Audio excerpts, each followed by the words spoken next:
So what rich internet applications are? So this is what it is. Technically, compared to desktop applications, does not require to be installed, can be updated and deployed.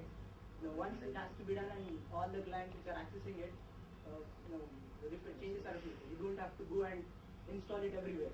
Okay, so that is what RI is all about. Again, I can define it in a number of ways.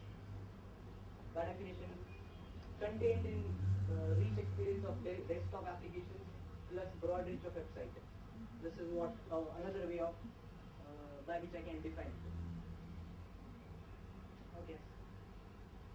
So web delivered to application that has similar functionality to traditional desktop application delivered by internet technology. That is what I'm talking about. You want an application where a number of clients can access it at the same time. Once change is made, affected to all. I don't have to go and install and no need to do all that updating of the clients and all. So looks cool and acts cool. Thin client. Thin client, term which I know what is thin client is. You don't have to go and ask the client this is what you have to install if you want to access my application, right? Client is free of everything.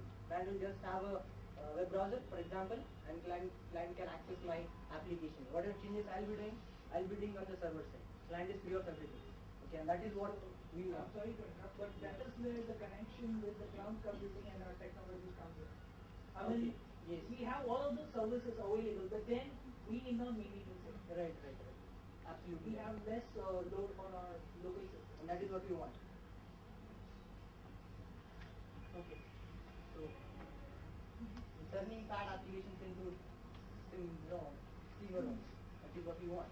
Thick clients, thin clients, these are the terms you must have heard of. We are making it more and more thin. Right? We also try to do that, right? But we can't do it. Okay. So comparison with the traditional web application, some figures so that you can understand. At least you should feel that you have understood. So that I'll be satisfied. Okay. Jokes apart. So, most of the functionality was available on the server side. So there was high load on the server, what to do, divide the load, have some load on the client side, and rest load on the server side. Ask server to, talk about data rather than functionality. Some functionality on the server, some functionality on the client. And this is how clients have become more and more rich in terms of everything. So, the types of applications, what sort of applications you can have. So, web applications, product catalogs, configurations and all. So these are some more applications. And again, entertainment and education. These are the two applications which you will be interested in probably.